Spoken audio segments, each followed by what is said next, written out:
નમસ્કાર, આપ જોઈ રહ્યા છો ન્યૂઝ 18 ગુજરાતી. હું છું સિદ્ધાર્થ ધોળકિયા. મહત્વના સમાચારથી શરૂઆત કરીએ. ભરૂચની દહેજની ઓર્ગેનિક ઇન્ડસ્ટ્રીયલમાં ફરી એક વખત આગની ઘટના ઘટી છે. કંપનીના વેરહાઉસમાં આગ લાગી હોવાની જાણકારી છે. ભયંકર આગના દ્રશ્યો આપ જોઈ રહ્યા છો, જાણે કોઈ બ્લાસ્ટ થયો હોય અને ત્યારબાદ ધુમાડો થતા હોય તે પ્રમાણેના દ્રશ્યો સર્જાયા છે. આગના ગોટે ગોટા દૂર દૂર સુધી અવકાશમાં દેખાયા છે. ફાયર ફાઇટરની ટીમ પહોંચી છે. ઘટના સ્થળે પ્રયાસ થઈ રહ્યા છે આગને કાબૂમાં લેવાના, પરંતુ ભરૂચથી આ ભયાનક દ્રશ્યો આપ જોઈ રહ્યા છો. વેરહાઉસમાં ભીષણ આગને લઈને જાણકારી હાલમાં મળી રહી છે. આ પહેલા પણ અનેક વખત આગની ઘટનાઓ ઘટી છે, પરંતુ અત્યારના જે આગ છે તે ભયંકર લાગી રહ્યું છે. શક્યતાઓ છે કે ફાયર વિભાગ તરફથી મેજર કોલ પણ જાહેર કરવામાં આવે, કારણ કે બપોરના સમયે એટલી ભીષણ આગના જે ધુમાડા અને આગની લપેટો જોવા મળી રહી છે એ સ્પષ્ટ કરી રહ્યું છે કે કેટલી ભયંકર આગ જે છે તે લાગી હશે. ઓર્ગેનિક ઇન્ડસ્ટ્રીઝ પ્રાઇવેટ લિમિટેડ કે જેના વેરહાઉસમાં આગ લાગી હોવાનું જાણવા મળ્યું છે. કયા કારણોસર લાગી છે, કેટલા લોકો ફસાયેલા છે, કેટલા કર્મચારીઓ છે તે વિશે હજી પણ તપાસ કરવામાં આવી રહી છે, પરંતુ ફાયરની ગાડીઓ જે છે તે ઘટના સ્થળે પહોંચી હોવાના દ્રશ્યો પણ આપ જુઓ. અને જે રીતના આગના દ્રશ્યો તે સ્પષ્ટ કહી રહ્યું છે કે આને મેજર કોલ પણ જાહેર કરવામાં આવ્યો હોય તો નવાઈ નહીં.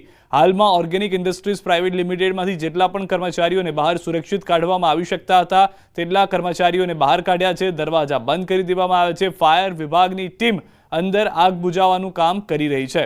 આ કંપની શું કરતી હતી, શેના કારણે આગ લાગી? કારણ કે વેરહાઉસ છે તો ઘણી બધી પ્રોડક્ટ્સ પડી હશે તેમાં, અને તેના કારણે આગ વધુ પ્રસરી ગઈ હોય તેવું પ્રાથમિક રીતે માનવામાં આવી રહ્યું છે.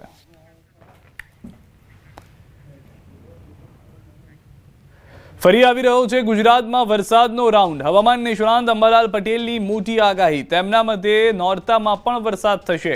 કયા નોરતે કયા વિસ્તારમાં કેવો વરસાદ થશે તેની પણ માહિતી આપી. એટલું જ નહીં, ભાદરવાની ખરી ગરમી ક્યારે પડશે તેની પણ આગાહી કરી. તારીખ 14 થી 20 અને ક્યાંક 22માં રાજ્યના ભાગોમાં વરસાદ થવાની શક્યતા છે. દક્ષિણ ગુજરાતના કેટલાક ભાગમાં ભારે વરસાદ થવાની શક્યતા છે. કોઈ ભાગમાં લગભગ 2 ઇંચ 3 ઇંચ કે 4 ઇંચ જેવો વરસાદ થવાની શક્યતા છે. વડોદરાના ભાગોમાં, મધ્ય ગુજરાતના ભાગોમાં પણ વરસાદ થવાની શક્યતા છે. પૂર્વ ગુજરાતના ભાગોમાં ક્યાંક ભારે વરસાદી ઝાપટા પડે.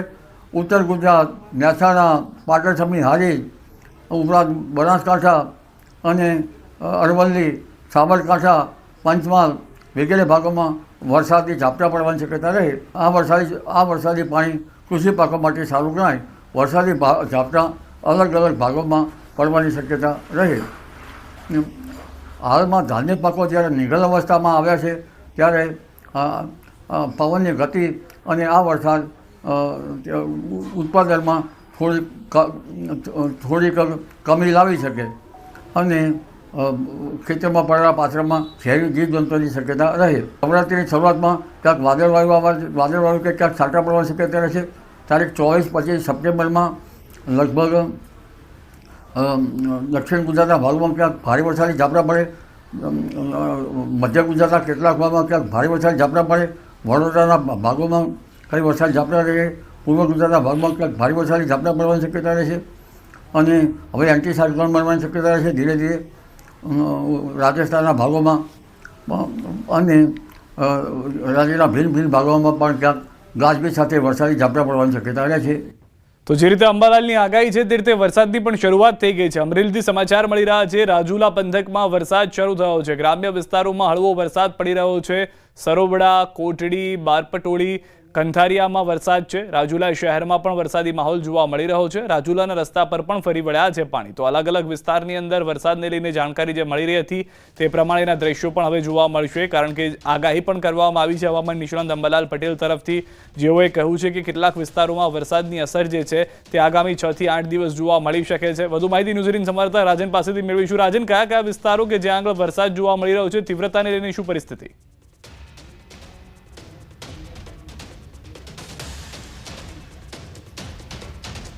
રાજન, અવાજ આવી રહ્યો છે મારો? રાજન પાસે પરત જઈશું, પરંતુ હાલમાં જે જાણકારી છે તે પ્રમાણે ગ્રામ્ય વિસ્તારોમાં વરસાદની શરૂઆત થઈ ગઈ છે. અમરેલીથી આ જાણકારી મળી રહી છે.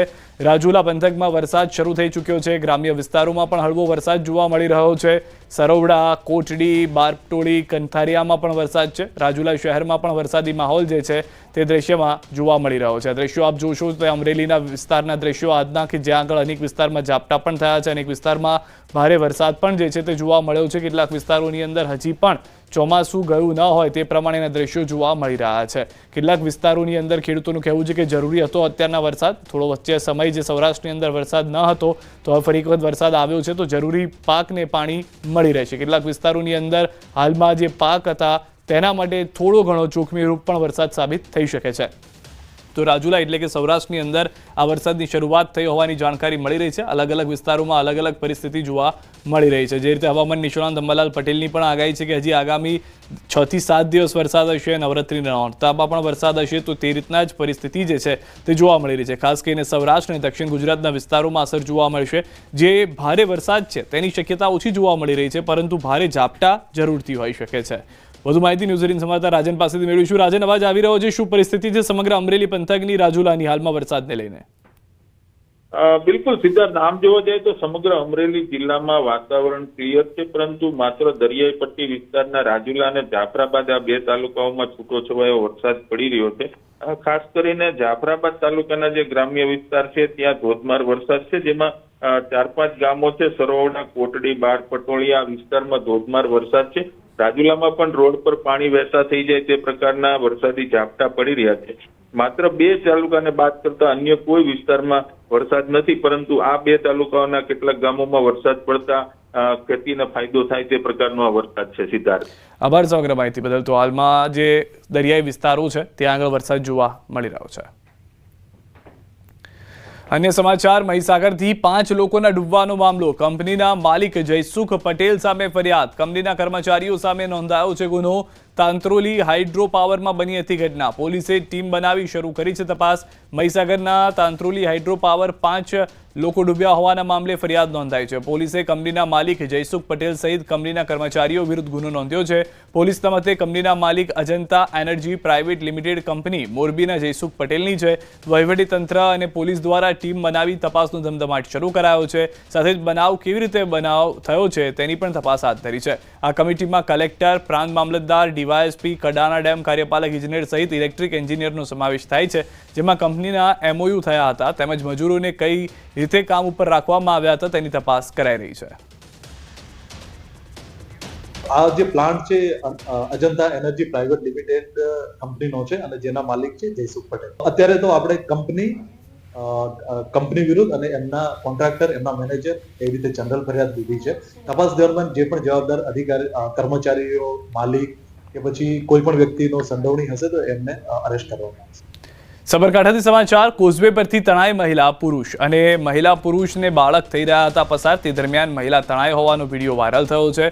ફાયર વિભાગે મહિલાની શરૂ કરી છે શોધખોળ. તો હાલમાં 3 લોકો જતા હતા તેવી જાણકારી મળી રહી છે, જેમાં માતા પિતા અને એક બાળક જતું હતું, જેમાંથી માતા જે છે, મહિલા જે છે તે તણાઈ હોવાની જાણકારી મળી રહી છે. લોકોએ પ્રયાસ કર્યા હતા મહિલાને બચાવવા માટેના, પરંતુ તેમાં હજી સુધી સફળતા ન મળી હોવાની જાણકારી છે.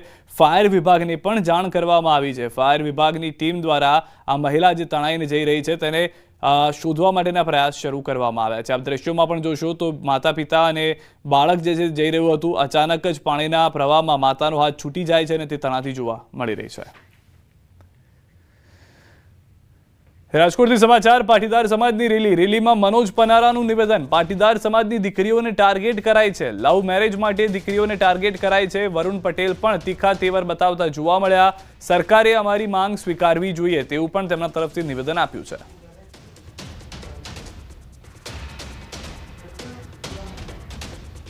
ગુજરાતમાં મોટો સમાજ છે અને એ મોટો સમાજના કારણે વધુમાં વધુ ભોગ છે એ પાટીદાર સમાજની દીકરીઓ બની રહી છે. બીજા સમાજની પણ દીકરીઓ આવા રોમિયોના ટાર્ગેટમાં હોય જ છે. અને દીકરી છે દીકરી છે, કોઈ પણ ધર્મની હોય, કોઈ પણ સમાજની હોય, પણ કોઈ પણ જ્ઞાતિની હોય. એટલે દીકરી એ સમગ્ર ગુજરાતની દીકરી છે ને રાજ્ય સરકારે ઝડપથી આ કાયદો પ્રસ્થાપિત કરી દેવો જોઈએ. અને અમે પણ ઈચ્છીએ છીએ કે 182 ધારાસભ્યમાં કોણ વિરોધ કરે છે આ કાયદાની અંદર? શા માટે વિલંબ સરકાર કરે છે? સ્પેશિયલ સત્ર બનાવી અને કાયદો ઝડપથી બને એવી અમારી માંગ છે. કારણ વગર લોકોને રોડ ઉપર લાવવા, આંદોલનો કરવા, રેલીઓ કરવી અને કેટલી દીકરીઓ બરબાદ થઈ છે. કાલે જ મોરબીની અંદર 2 દીકરીઓ, મોરબી તાલુકામાં તમે તપાસ કરી શકો છો, આવી 2 દીકરીઓને ફોસલાવીને લઈ ગયા છે. એના મા બાપ, જેની દીકરી ગઈ હોય એના મા બાપને પૂછો કે શું પ્રોબ્લેમ છે. 20-22 વર્ષની દીકરી કરી હોય ત્યારે આવા ઇસ્યુ આવે છે, ત્યારે ઝડપથી કાયદાની માંગણી કરીએ છીએ. ખાસ કરીને નવરાત્રીનો તહેવાર પણ આવે છે, આપ એમનો પણ ઉલ્લેખ કર્યો. નવરાત્રીમાં કેવી વ્યવસ્થા હોવી જોઈએ તમારી દ્રષ્ટિએ? પહેલાં તો આ ડિસ્કો દાંડિયા છે એ સંપૂર્ણ ગુજરાતમાં બંધ થવા જોઈએ. અમે માંગણી મોરબીથી મૂકી હતી કે આનું રજીસ્ટ્રેશન થવું જોઈએ. આ કોણ ચલાવી રહ્યું છે? ક્રિમિનલ લોકો આવા દાંડિયા ચલાવતા હોય છે અને એની અંદર અનેક દીકરીઓનો ભોગ લેવાતો હોય છે. તો આવા ડિસ્કો દાંડિયા બંધ સંપૂર્ણ થવા જોઈએ. અને ત્યાર પછી નવરાત્રી છે એ પ્રાચીન નવરાત્રી હોવી જોઈએ. આપણે માતાજીના ઉપાસક છીએ. હિન્દુ ધર્મ, સનાતન ધર્મ એ દેવીઓને પૂજા કરતો સમાજ ધર્મ છે. તો આની અંદર વલ્ગારિટી ન હોવી જોઈએ. એની અંદર ખરેખર ધાર્મિકતા હોવી જોઈએ, સંસ્કૃતિ હોવી જોઈએ. ક્યાંક ને ક્યાંક પ્રાચીન નવરાત્રીઓએ સંસ્કૃતિને નુકસાન કર્યું છે એવું મારું માનવું છે. ફરીથી અર્વાચીન નવરાત્રીઓનો વ્યાપ્ત વધવો જોઈએ અને શેરીમાં, ગામડામાં આપણી જે મૂળ પ્રાચીન ગરબાઓ અને પ્રાચીન નવરાત્રી છે એનો વ્યાપ્ત વધારવો જોઈએ. ખાસ કરીને હવે તમે પણ જે છે ફરી એક વખત એક્ટિવ થયા છો પાટીદાર આંદોલન પછી, શું કહેશો, શું કારણ? હું 7 વર્ષથી ન્યૂટન હતો, પણ દિનેશભાઈ 2 દિવસ પહેલા મળ્યા કે સમાજની વાત હોય, ગુજરાતની જનતાની વાત હોય, એમાંય દીકરીની વાત હોય ત્યારે તમારે આવવું જોઈએ. હવે તમે કે હથિયાર મૂકી દીધા છે પણ ચલાવતા તો આવડે છે, એટલે પાછો ગમસો ગળામાં નાખ્યો છે દીકરીની વાત. અને આજે જસદણની અંદર જે માહોલ જોયો છે ત્યારે મને 2015 થી 17 સુધીનું આંદોલન યાદ આવી ગયું છે. હું આભાર માનું છું દિનેશભાઈનો કે દિનેશભાઈ આખા ગુજરાતની અંદર તમામ જ્ઞાતિને સાથે રાખી બધાનો આ પ્રશ્ન છે, આ પ્રશ્નનું નિરાકરણ સરકાર સુધી પહોંચાડે અને આનું પ્રશ્નનું નિરાકરણ દિનેશભાઈની આગેવાનીમાં અને અમારી 5 ટીમ તમામ જ્ઞાતિના આગેવાનો સાથે મળીને લાવે એ માટે હું આવ્યો છું. ખાસ કરીને જે છે એક શક્તિશાળી સમાજ છે, મનોજભાઈ ઉલ્લેખ કર્યો તો એમની દીકરીઓ સામે જોવામાં નથી આવતું, પરંતુ પાટીદાર સમાજ ભોળો છે એટલા માટે એમની દીકરીને ટાર્ગેટ કરવામાં આવે છે. આ બાબતને તમે કઈ રીતે જુઓ? એ બિલકુલ મનોજભાઈની વાત સાચી છે, કારણ કે જે કંઈ પીડાઓ આવે છે એ સમૃદ્ધ અને સશક્ત પરિવારોની વચ્ચે આ જે સક્ષમ, આર્થિક રીતે સક્ષમ પરિવારોને ટાર્ગેટ થઈ રહ્યો છે. મેં કીધું એમ પ્રેમ લગ્નની વિરુદ્ધમાં અમે ક્યારે પણ નથી. આજે અમે જે વાત છે પ્રેમ લગ્ન નામે થતી છેતરપિંડી અને ખાસ કરીને મિલકત અને દીકરીઓને ટાર્ગેટેડ જે એની સારી ક્રાઇમ થઈ રહ્યું છે. અને રોજે આવા બનાવો આવે છે. એ બનાવોમાં લાચારી સમાજના આગેવાનો હોય, ચાહે માતા પિતા હોય કે કોઈ પણ એક પોલીસ હોય, એ પણ એની મર્યાદા આવી જાય છે કાયદાની ભાષામાં કે એ પ્રેમ લગ્નના નામે રજીસ્ટ્રેશન કરીને એ માતા પિતાને છેતરી રહે છે. હાર્દિક જોશી, ન્યૂઝ 18 ગુજરાતી, જસદણ. રાજકોટથી સમાચાર. ડમ્પરની અડફેટથી મોતનો મામલો. બાળકના પરિવારે કર્યો ચક્કાજામ. ઘટના સ્થળે પરિવારે કર્યો છે ચક્કાજામ. ન્યાયની માંગ સાથે પરિવારનું વિરોધ પ્રદર્શન. પોલીસ અને પરિવારજન વચ્ચે ઘર્ષણના દ્રશ્યો પણ દ્રશ્યોની અંદર જોવા મળશે આપને કે જે ઘર્ષણ થયા છે. ઘટના સ્થળથી પરિવારે ચક્કાજામ કર્યો, ત્યારબાદ ઘર્ષણ થઈ ગયું હતું. પરિવારને સમજાવવાનો પ્રયાસ કર્યો હતો, જે દરમિયાન મામલો વધુ ઉગ્ર બની ગયો હતો. મારા ભાઈએ ગાડી સાઈડમાં લઈ લીધી, પાછળવાળાને હાથ ઊંચો કરીને કીધું હોત કે ગાડી ધીમી પાડી, એ છતાં એ માણસે ધીમી ન પાડી અને આ માણસ સાઈડમાં ઊભો હતો ને એને હડફેટે લઈ લીધો ટ્રકવાળાએ. અને સ્થળમાંથી 8 વર્ષના બાળકનું મોત થયું છે અને મોટો એનો પપ્પા હતા, એને લાગ્યું છે, એ બચી ગયો, એને કાંઈ થયું નથી. આ ડમ્પર ચાલક ફરાર થઈ ગયો છે. કેલેન્ડર હાથમાં આવ્યો છે અને મેન જે એનો માલિક હતો ને એ હાથમાં આવ્યો છે. અમદાવાદથી સમાચાર. વરસાદ બાદ રસ્તાના હાલ બેહાલ છે. શાંતિપુરા સનાથલ બ્રિજ પર મસમોટા ખાડા છે. બ્રિજ પરથી ખાડાથી વાહન ચાલકો પરેશાન છે. રોડ પર ધૂળની ડમરીઓ ઉડતા મુશ્કેલી પણ જોવા મળી રહી છે. कम से कम 1 महीने जब से बारिश शुरू हुई, कुछ समारकाम नहीं हो रहा है, कुछ नहीं. कितनी दिक्कत आ रही है? दिक्कत तो बता रहा हूँ, आज दूसरे दिन पहुँच रहा हूँ. બ્રિજ જેટલા વખતથી બને, લગભગ 2-2.5 વર્ષથી ચાલુ થયો ત્યારથી આની આ જ કન્ડિશનમાં છે. કોઈ જ સુધારો વધારો નહીં અને આ ખાડા જેમ ના તેમ. આ એક ચોમાસું જાય એટલે રિપેરિંગ થવાનું, પાછું 2 દિવસે એમનું એમ ઝાપટું પડે એટલે પાછો રસ્તો એમનો એમ. કોઈ જ ફરક સુધારો છે નહીં. મારી અહીંયા સનાથલ ચોકડી છે, રોજ અમારે આવક જવક હોય છે, પણ રોડ ઉપર રોજ જે આટલા ને આટલા જ ખાડા છે. જ્યારથી પુલ બનાવ્યો ત્યારથી એક મહિનો સારો રહ્યો છે. તકલીફ તો બહુ છે, હજી વરસે નહીં થયું બ્રિજને બને અને હજી વરસમાં તો બ્રિજની હાલત જુઓ તમે, ધૂળ ને ખાડા ટેકડા, અને હજી તો ઉતરવામાં તકલીફ, ના આવવામાં તકલીફ ને ટ્રાફિક એટલો નડે. વરસાદ બાદ રોડના હાલ બેહાલ થઈ ચૂક્યા છે અને પારાવાર મુશ્કેલીનો સામનો વાહન ચાલકોને કરવો પડી રહ્યો છે. આપ જે દ્રશ્ય જોઈ રહ્યા છો તે અમદાવાદના રિંગ રોડ ઉપર આવેલા બ્રિજના દ્રશ્યો છે કે જ્યાં રોડ તો જે છે તે બંને તરફ મસ્ત મોટા ખાડા પડી ચૂક્યા છે. તે પ્રકારની સ્થિતિ જોવા મળી રહી છે. મોટા વાહનો પસાર થાય તો જાણે ધૂળની ડમરીઓ ઉડતી હોય તે પ્રકારની સ્થિતિ જે છે તે જોવા મળી રહી છે. આ શાંતિપુરા જે સર્કલ આવેલું છે ને તેની ઉપર બનાવેલા ઓવરબ્રિજના આ દ્રશ્યો છે કે જ્યાં મોટા વાહનો પસાર થાય તો ધૂળની ડમરી ઉડી રહી છે. નાના વાહન ચાલકોને પણ પારાવાર મુશ્કેલીનો સામનો કરવાની નોબત જે છે તે આવી રહી છે.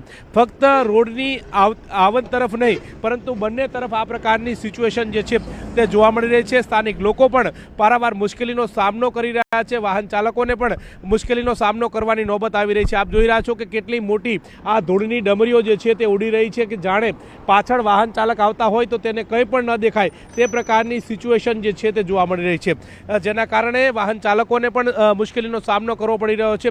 મહત્વનું એ છે કે રોડ જે વરસાદ બાદ રોડ રસ્તાનું સમારકામ થવું જોઈએ, પરંતુ સમયસર થાય તો આ પ્રકારની સિચ્યુએશન જે છે તે ન જોવા મળે તે પ્રકારની વાત છે. પરંતુ અત્યારે હાલ તમે ફરી એકવાર આ દ્રશ્ય જોઈ રહ્યા છો કે આ પ્રકારના દ્રશ્યો જે છે તે જોવા મળી રહ્યા છે કે જો વાહન તમે ધીમું ના હંકારો તો તમને પણ મુશ્કેલી પડે તે પ્રકારની સિચ્યુએશન જે છે તે જોવા મળી રહી છે. ત્યારે હવે આ જે રોડમાં પડેલા ખાડા જે છે તેનું સમારકામ ક્યારે થાય છે, ક્યારે વાહન ચાલકોને મુશ્કેલીમાંથી બહાર આવે છે તે જોવું રહેશે. પરંતુ હાલ તો અનેક વાહનો જે છે તે અહીંથી પસાર થઈ રહ્યા છે અને તેમને મુશ્કેલીનો સામનો કરવાની નોબત આવી રહી છે. કેમેરામેન હિરેન શાહ સાથે ગૌતમ શ્રીમાળી, ન્યૂઝ 18 ગુજરાતી, અમદાવાદ. અમદાવાદના સરખેજ ધોળકા રોડ પર હજુ સુધી નથી ઓસર્યા પાણી. ભાત ગામ પાસે રોડ હજુ પણ ઢીચણસમાં પાણી ભરાયેલા જોવા મળી રહ્યા છે. આ દ્રશ્યો આપજો, જેના કારણે વાહન ચાલકો, સ્થાનિકો, ખેડૂતો, તમામ લોકો પરેશાન થઈ ચૂક્યા છે. સ્થિતિ એવી છે કે મેડિકલ ઇમરજન્સીના વાહનોને પણ મુશ્કેલીનો સામનો કરવો પડી રહ્યો છે. દર્દીઓને હોસ્પિટલ સુધી સમયસર નથી પહોંચાડી શકાતું. સ્થાનિકોનું કહેવું છે કે દર વર્ષે ચોમાસામાં આ જ પ્રકારની સ્થિતિ થાય છે, પરંતુ તંત્ર કોઈ દરકાર ન લેતા સ્થાનિકો હાલાકી ભોગવી રહ્યા છે. ભરાયેલા પાણીને કારણે આસપાસના ગામોમાં રોગચાળાની ભીતિ સેવાઈ રહી છે. તો આસપાસના ભાત ગામ અને કાવિથા અને બદરખા ગામના ખેડૂતો પાક સંપૂર્ણપણે નિષ્ફળ ગયાની વાત કરી રહ્યા છે. ખેતરમાં કપાસ, ડાંગર, જુવાર અને શાકભાજી પાક પાણીમાં ગરકાવ જોવા મળ્યા. ઘણા સમયથી અહીંયા પાણી ભરાય છે. અહીંયા કેટલા સાધનોને તકલીફ પડે છે. સાધનો કેટલાય બગડી ગયા, કેટલાય બંધ થઈ જાય અને અવારનવાર તકલીફ. અને અહીંયા તમે જુઓ તો અહીં હજારો હેક્ટર જમીનની અંદર પાક પણ નિષ્ફળ જાય છે. રાત દિવસ એક કરી અને પાક પગ્યો છે. એમાં ખેતર અમારા છાતી અમારા પાણી ભરાઈ ગયા છે. અત્યારે હું હોસ્પિટલમાં જોબ કરું છું. આ ઇમરજન્સી પેશન્ટ છે. હવે એને શું છે કે કમસે કમ 25 મિનિટ અમે લેટ પડશું આ પાણીના હિસાબે થઈને. આ ખેતરમાં બધું પાણી ડૂબી ગયું છે. અનાજ બધું કંઈ વાયેલું છે એમાં કંઈ રહ્યું નથી. હવે આમ તો અઠવાડિયે 10 દિવસ તો બંધ જ છે અને એ પહેલાં પણ બંધ જ હતો. અહીંયા તો આ પોઝિશન કાયમ હોય જ છે આવી. દર ચોમાસામાં આ તકલીફ છે અને આ પાણી બધું વારવા ગામમાં જાય છે. આ બધું અને ગામમાં એટલું બધું નુકસાન છે. આ બધું પાક વાવે તો બધું નિષ્ફળ. આ 15 દાડા આ તકલીફ છે. મહત્વનું એ છે કે ધરોઈ ડેમમાંથી જે પાણી છોડવામાં આવ્યું હતું, નીચાણવાળા ગામોની અંદર પાણી હજુ સુધી ઓસર્યા નથી. એટલે કે પાણી આ પ્રકારની સ્થિતિની અંદર જોવા મળી રહ્યું છે. આપ જે દ્રશ્ય જોઈ રહ્યા છો તે અમદાવાદથી ધોળકા તરફનો રોડ જે છે તેના દ્રશ્યો છે કે ત્યાં વચ્ચે આ પ્રકારે પાણી ભરાયેલું છે. લોકોને પારાવાર મુશ્કેલીના સામના વચ્ચે આ પાણીમાંથી પસાર થવાની નોબત આવી રહી છે. આ અઠવાડિયાથી આ રોડ જે છે તે બંધ હોવાનું સ્થાનિક લોકોના મુખેથી સાંભળવા મળી રહ્યું છે. પરંતુ આજે લોકો પાણીમાંથી વાહનો પસાર થઈ રહ્યા છે. પરંતુ પરિસ્થિતિ તમારી સામે છે. વાહનો પાણીમાંથી પસાર કરે છે, પરંતુ નાના વાહનો જાણે પાણીમાં ડૂબી ગયા હોય, બંધ થઈ જતા હોય તે પ્રકારની પરિસ્થિતિનો સામનો કરવો પડી રહ્યો છે. આસપાસના ખેતરોના દ્રશ્યો તમે જોઈ રહ્યા છો કે જે ખેતરો જે છે તે સમગ્ર પાણીની અંદર ગરકાવ હોય તે પ્રકારના દ્રશ્યો જોવા મળી રહ્યા છે. એટલે કે ખેતરમાં પાણી કે પાણીમાં ખેતર, આ પ્રકારની સ્થિતિ જે છે તે આ ખેતરોની અંદર જોવા મળી રહી છે. મહત્વનું છે કે પહેલો વરસાદ થયો તો ખેડૂતો દ્વારા વાવેતરની શરૂઆત કરી હતી. ડાંગર વાવ્યો હતો, કપાસ વાવી હતી, જુવારનું વાવેતર કર્યું હતું અને તમામ જગ્યાનું વાવેતર થયું હતું. પરંતુ પાણીની અંદર પાક પણ નથી દેખાતો. આ પ્રકારની સ્થિતિ જોવા મળી રહી છે. કેટલીક જગ્યાએ તો જાણે પાક જ બળી ગયો હોય તે પ્રકારની પરિસ્થિતિ જોવા મળી રહી છે. એટલે કે ખેડૂતોએ લાખો રૂપિયાનો ખર્ચ કર્યો હતો પણ ખર્ચ પણ એળે ગયો હોય તે પ્રકારની પરિસ્થિતિ જોવા મળી રહી છે. હવે ખેડૂતો જાય તો ક્યાં જાય, આ પ્રકારની પરિસ્થિતિ છે. રજૂઆતો પણ અનેક કરવામાં આવી છે, પરંતુ રજૂઆતો બાદ પણ કોઈ પણ પ્રકારનું નિરાકરણ ન આવતું હોવાની બાબતો જે છે તે સામે આવી રહી છે, જેના કારણે લોકોને પારાવાર મુશ્કેલીનો સામનો કરવો પડી રહ્યો છે. આ દ્રશ્યો તમારી સાફ સામે જોવા મળી રહ્યા છે કે છેલ્લા એક અઠવાડિયાથી આ પ્રકારની પરિસ્થિતિની નોબત આવી રહી છે, જેના કારણે સ્થાનિક લોકો જે છે તે મુશ્કેલીનો સામનો કરી રહ્યા છે. મોટા વાહનો પોતાના જીવના જોખમે વાહનો પસાર કરતા હોય તે પ્રકારે લાગી રહ્યું છે. આગળ બેરિકેડ પણ લગાવી દેવાની નોબત આવી છે, કારણ કે ત્યાં મસ્ત મોટા ખાડા પડી ચૂક્યા છે. પાણી પણ ત્યાં સ્તર વધારે છે, એટલે એક તરફનો રોડ જે છે તે જોવા મળી રહ્યો છે, જેના કારણે લાંબી કતારો વાહનોની લાગેલી હોય તે પ્રકારે પણ જોવા મળ્યું છે. આ પ્રકારની પરિસ્થિતિ છે. હવે ત્યારે આ પાણી ક્યારે ઓછું થાય છે અને ક્યારે આ રસ્તો સાફ સુથરો થાય છે કે જેથી કરીને અમદાવાદ ધોળકાને જોડતા રોડની અંદર લોકોને આ મુશ્કેલીમાંથી બહાર નીકળે છે તે હવે જોવું રહેશે. કેમેરામેન હિરેન શાહ સાથે ગૌતમ શ્રીમાળી, ન્યૂઝ 18 ગુજરાતી, બાદ, અમદાવાદ. વલસાડ જિલ્લામાંથી પસાર થતા અમદાવાદ મુંબઈ નેશનલ હાઈવે પર પડેલા ખાડાની સાથે ધૂળની ડમરીઓને કારણે વાહન ચાલકોની સાથે હાઈવે પાસેના રહેણાંક વિસ્તારમાં પણ લોકો મુશ્કેલીમાં મુકાયા છે. ત્યારે વાપીના બગવાડા ટોલ નાકા નજીક શુભમ ગ્રીન સોસાયટીમાં રહેતી મહિલાઓએ અમદાવાદ મુંબઈ નેશનલ હાઈવે પર ઉગ્ર વિરોધ પ્રદર્શન કર્યું હતું અને હાઈવે બાનમાં લેતા નેશનલ હાઈવે પર વાહનો થંભી ગયા હતા. હાઈવે પર વાહનોની લાંબી કતારો લાગી ગઈ હતી. રોષે ભરાયેલા મહિલાઓએ તાત્કાલિક હાઈવેનું રિપેરિંગ કરવામાં આવે અને ઉડતી ધૂળની ડમરીઓથી છુટકારો મળે તેવી રજૂઆત કરી હતી. પોલીસ પણ દોડતી થઈ હતી. પરિસ્થિતિની ગંભીરતા જોતા હાઈવે ઓથોરિટીના જવાબદાર અધિકારીઓ પણ પહોંચ્યા હતા અને લોકોની રજૂઆતો સાંભળી અને પોતાનો લૂલો બચાવ કર્યો હતો. તો દ્રશ્યોમાં પણ સ્પષ્ટ જોઈ રહ્યા છો કે ખાડાને લઈને જે હાલાકી છે તે તમામ લોકોને થઈ રહી છે. સૌથી વધારે મહત્વની વાત એ છે કે અનેક લોકોને વાહનોમાં નુકસાન થઈ રહ્યું છે, શારીરિક નુકસાન થઈ રહ્યું છે, કારણ કે કેટલાક લોકોને કમરમાં દુખાવા થઈ રહ્યા છે, મણકાને લઈને તકલીફો થઈ રહી હતી અને મહિલાઓનું સ્પષ્ટ કહેવું છે કે આ ઉંમરમાં આ ખાડાઓ તેમના માટે જીવલેણ હોય તેવું તેમને પણ લાગી રહ્યું છે. હવે અમારી એક જ માંગણી છે કે તત્કાલ આ રોડ બનાવે.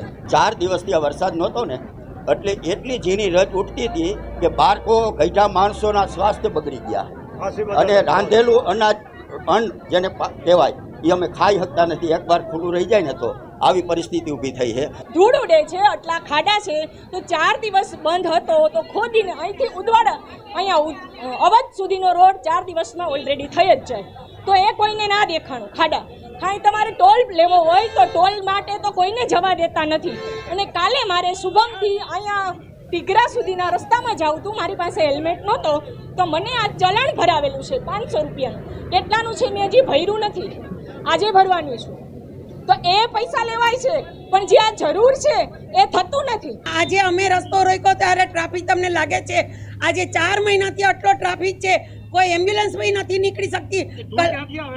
ધૂળા રોડ ઉપરથી ને કે બાઇક વાળાઓને દેખાતું નથી એટલી આગળવાળાની ડમરી. અને એ ડમરીને હિસાબે પેલો 25 વર્ષના જેના દીકરા મરે છે એની માને જઈને પૂછો કે શું હાલત છે તમારી. અને આવા ખાડા ટોલ શા માટે લ્યો છો સાહેબ? જો રસ્તો બરાબર નથી તો ટોલ બંધ કરો. આ ટ્રાફિક 4 મહિનાથી છેલ્લા આ કન્ટિન્યુ આ ટ્રાફિક આનો આ ચાલુ છે. રાત દિવસ આ ટ્રાફિક હોય છે. અમને આવવા જવામાં, સ્કૂલમાં વિદ્યાર્થીને જવામાં બી ક્લાસમાં સ્કૂલમાં ટાઈમસર નથી પહોંચી શકતા. કોઈ બીમાર હોય તો દવાખાને પણ કોઈ ટાઈમસર નથી જઈ શકતું. પહેલે 10,000 કે 40,000 કે 80,000 ગાડી ફરતી હતી, હવે 1.5 લાખ થઈ ગઈ છે. એના લીધે આપણે એના ઉપર જે બી આપણે મટીરિયલ નાખે છે એ ટકતું નથી. મહેસાણાથી સમાચાર. ખેરાલુમાં ચંદન ચોરોમાં બેફામ જોવા મળી રહ્યા છે. ભાજપ નેતાના ખેતરમાંથી ચંદનની ચોરી થઈ છે. પૂર્વ MLA અજમલજી ઠાકોરના ખેતરમાં ચોરી. 2 ચંદનના વૃક્ષો કાપી તસ્કરો ફરાર. પોલીસે ફરિયાદના આધારે શરૂ કરી છે તપાસ. તો દ્રશ્યોમાં પણ આપ જોઈ રહ્યા છો કે ચંદનના જે ઝાડ હતા તેને કાપી નાખવામાં આવ્યા છે. જ્યારે પૂર્વ ધારાસભ્ય ત્યાં આગળ પોતાના વિસ્તારમાં પહોંચે છે તો ખ્યાલ આવે છે કે 2 જેટલા વૃક્ષમાંથી લાકડા લઈ અને ચોર ફરાર થઈ ગયા છે. હાલમાં પોલીસ ફરિયાદ થઈ ચૂકી છે.